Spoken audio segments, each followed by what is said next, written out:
I've listened closely to the quiet tug of my own ego, the inner voice that tells me who I am, what I want, what I fear. It's a familiar feeling to think, I am this person, I have these desires, I own these traits. Yet Buddhism challenges this very notion. It teaches no self, the idea that no permanent, unchanging self exists in any phenomenon.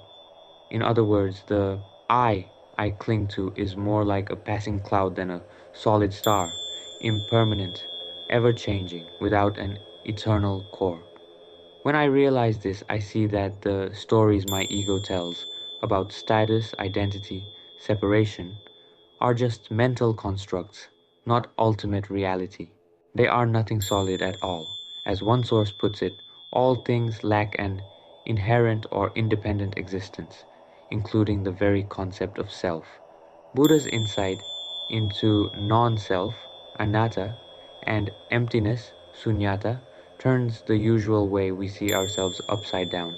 Instead of a fixed me at the center of experience, Buddhism suggests I am part of a vast web of causes, conditions, and relationships. Nothing exists in isolation.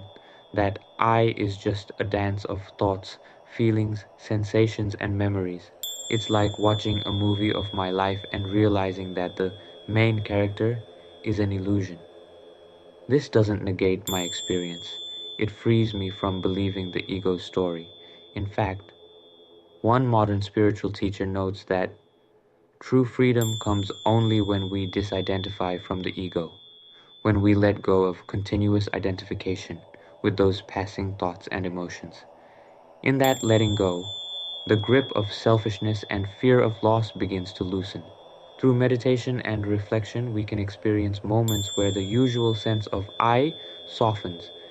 In those quiet gaps between thoughts, there's a glimpse of egolessness. It's subtle, as if I'm not pointing at myself as the agent, not chasing after pleasures or pushing away pains. One teacher describes this process as learning to forget the sense of self. It feels like learning to die to the ego. In fact, in deep stillness, there can be a sense of falling into a void, a momentary extinguishing of that inner monologue, and paradoxically, an awakening to oneness. As one Buddhist commentator put it, enlightenment occurs when reflexive consciousness ceases. I become nothing and discover that I am everything. It's startling. The boundary between self and world dissolves, and I see how I am intimately woven into all that is. This experience, often called ego death, isn't about dying physically or feeling empty and nihilistic. Instead, it means the small self surrenders. Psychologically, ego death is described as a permanent loss of attachment to a separate sense of self. In that sense, it's like waking up from a dream where I thought I was isolated. I stopped chasing that phantom me and its endless desires. One definition even equates ego death with the very death of clinging, the death of the need to hold on to a separate, self-centered existence. When I truly let go of that need, the constant inner struggle, the anxiety of protecting the ego, proving myself, feeling insufficient, finally starts to dissolve. I don't have to invent grand mystical experiences to understand this. It can happen in simple moments, feeling a wave of compassion that overrides self-concern, or witnessing thoughts pass without clinging to them as mine. In those glimpses, I notice how light it feels not to fight every thought that says, I'm right, or I'm afraid. By gently questioning who this I really is, I begin to soften the ego's power. Buddhism calls this strategy non-attachment. Recognizing that nothing endures, nothing defines me permanently. It's like waking up each morning to a house guest that's always been there, unnoticed, the sense of self, and realizing I don't need to host a fear of death or ego crisis party for it. What emerges as the ego fades is a kind of grounded peace. I'm still me in the sense of functioning in the world, but I'm less identified with the small anxious version of me. Even the loss of cherished roles and achievements becomes less devastating.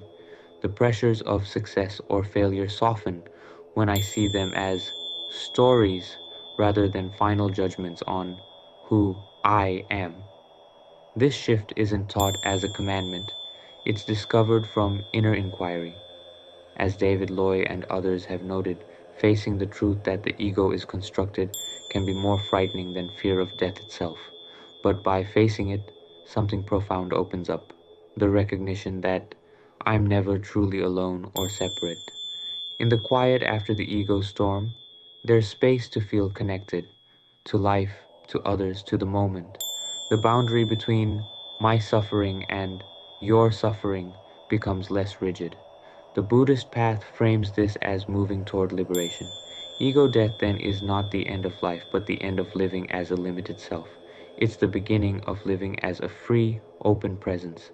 So I sit with these ideas: anattā, śūnyatā, nirvana, ego death, not as abstract theories, but as invitations to experience life differently. The journey is ongoing. I may never permanently erase my ego, but each time I notice it softening, I taste freedom. In that letting go, something deeper whispers. The dream of me need not imprison reality. And in the silence that follows, I remember I am anything and everything all at once. In letting go of the ego, Buddhists teach that 1. No fixed self exists.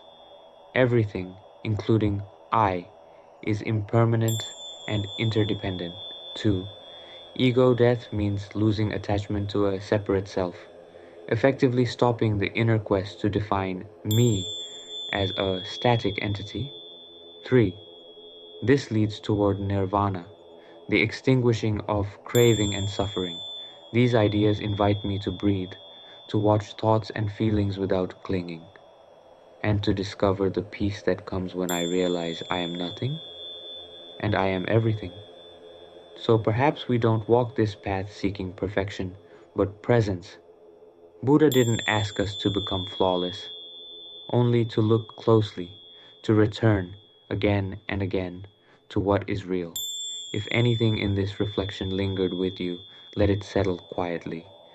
You don't need to have all the answers, just a little more awareness, a little less clinging. That's enough. Remember, peace doesn't come by force, but it isn't passive either. It's something we lean into, gently, patiently, sincerely. So let's notice the ego when it flares, smile at it when it trembles, and soften back into awareness, one breath at a time. Before we part, I'll leave you with a thread from Buddha's own words. By oneself is wrong done. By oneself is one defiled. By oneself is wrong left undone. By oneself is one purified. It's a quiet kind of responsibility, not a burden, but a freedom. We can choose what we nourish, and we can choose what we let go. Thank you for being still with me, my friend.